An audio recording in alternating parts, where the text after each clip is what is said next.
Welcome to the Let's Talk About It podcast. I'm your host, Di McMath. The hardest conversations are often the ones we avoid. Join me as I chat with everyday people having thought-provoking conversations on some taboo topics. So let's talk about it.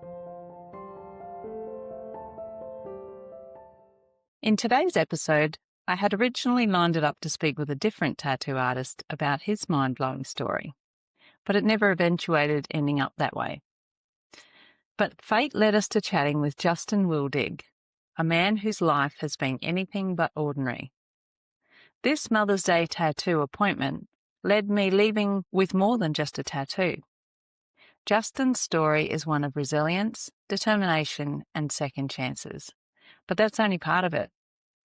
How often do you stumble across something as a 9-year-old that most people would only hear about in crime documentaries? Well, this one happened to be linked to one of Australia's most notorious serial killers. This is a story that will blow you away. As a disclaimer, discretion is required with this episode, as some topics may be triggering for some.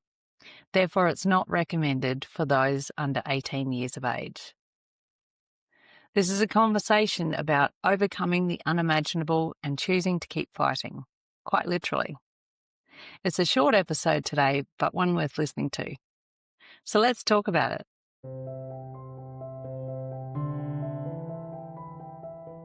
So this is Justin. Justin is just tattooed. It's Mother's Day today. Getting a tattoo, or just got a tattoo, of my daughter's handwriting. And Justin's going to tell us a story. His story. He's already blown me away. So what was the first thing you said to me? He fell off a... So, 12 years ago, I was pretty intoxicated. It was actually after my son's baby shower. Yeah.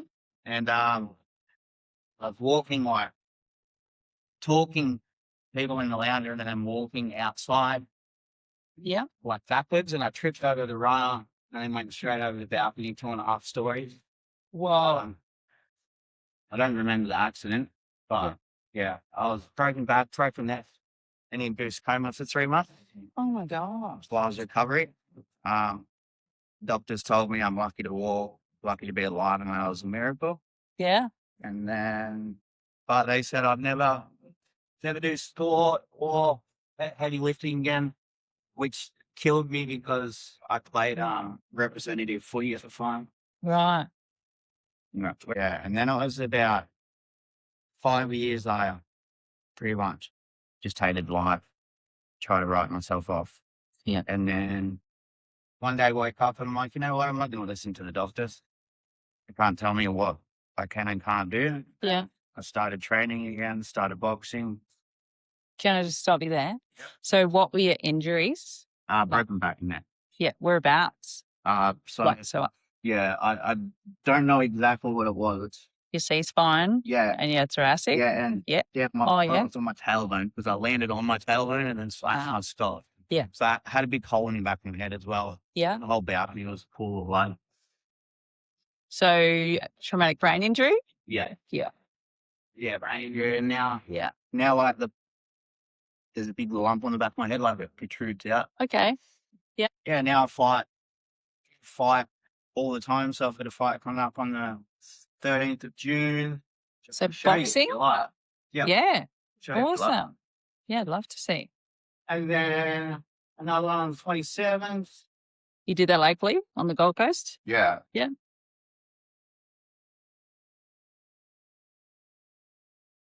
Awesome. That's so cool. So how long did it take you to... For everything? Yeah. Yeah. It was like 4 years before I even tried to do anything because I was just feeling sorry for myself. It was just stupid, you know? Yeah. Yeah. And then one day I just woke up and I'm like, no, bugger this. And I started training and doing a lot of body core exercises for my back and my neck. Yeah. And then, started boxing.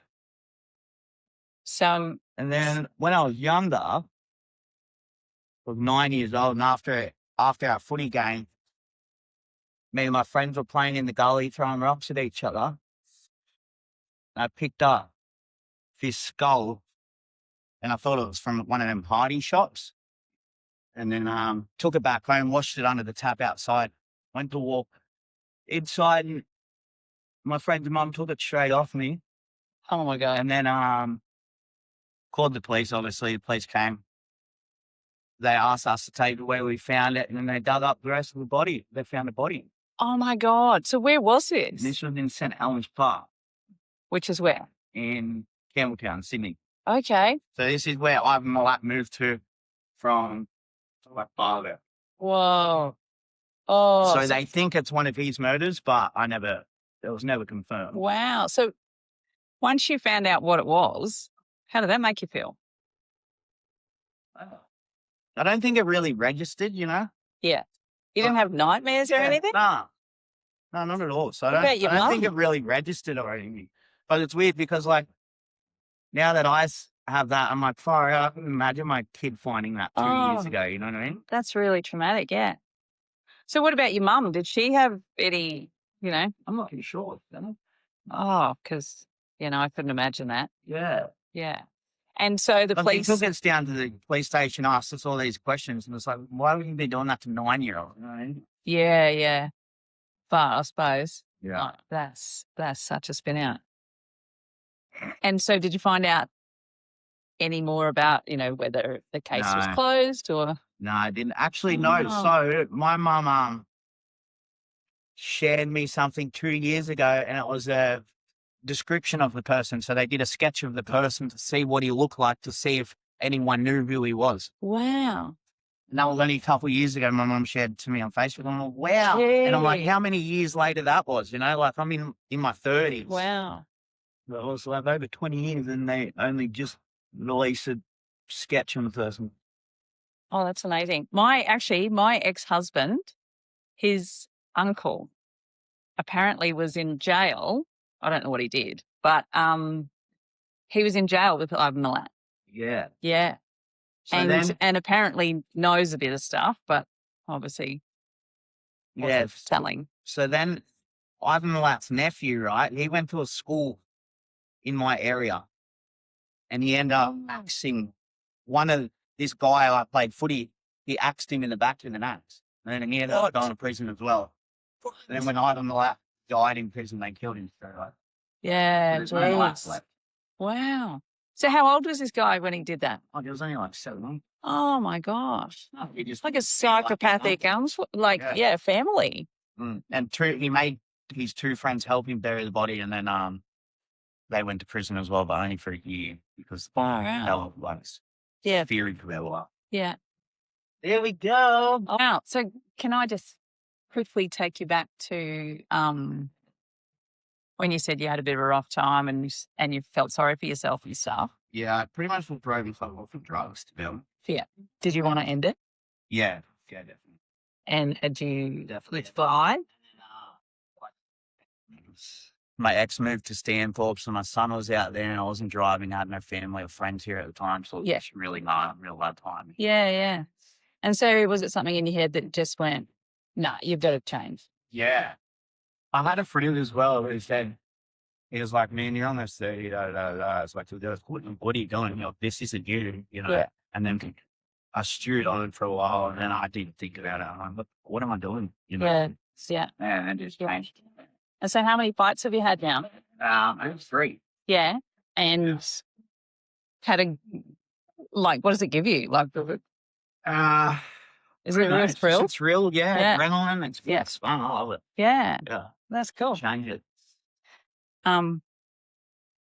That's cool. So obviously we'll share the your Instagram page and stuff. Yeah. And and Justin's up for more tattoos. So, this is his passion. So he wants to do this full time. That's great. Thank you so much. Really appreciate it. Yeah. So I quickly wanted to ask, how did you get into tattooing? I just told myself I always wanted to be a tattoo. When I was a little kid, I used to hear tattoo machines and run away from my mum into the tattoo shops. So she ended up having to put me on one of them leashes.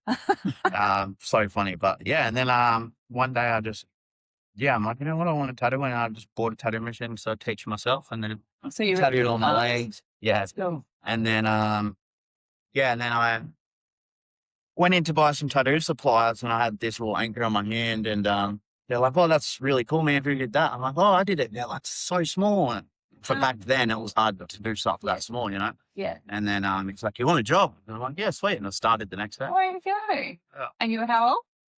When I started, 22. Okay. That's cool. Yeah. All right. That's just going from there. Yeah. Yeah. That's cool. Can we have a quick look at your leg? Yeah. And that was my son's first tattoo party there.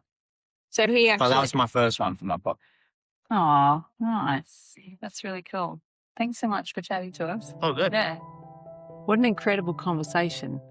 Justin's story reminds me that life can change in an instant. Whether it's a tragic accident, struggles with mental health, or experiences that stay with us long after they happen, we all face moments that test us in ways we never expected. What stood out most to me was Justin's decision to reclaim his life. After years of pain, setbacks, and being told what he wouldn't be able to do, he chose to write a different ending for himself. His story was about survival, trauma, mental health, addiction, finding purpose again, and what happens when you decide you're not going to let circumstances define you. Today, he's doing what he loves, stepping into the boxing ring and proving that resilience can be stronger than any diagnosis. Justin is an amazing artist and would also love to continue his tattoo art full-time. So if you're on the Gold Coast, look him up. Visit Fine Detail Inc. on Instagram. The link will be in the bio. Justin, thank you for sharing your story so openly and honestly, and keep doing what you love. Until next time, open your mind, trust your heart, and don't be afraid to talk about it.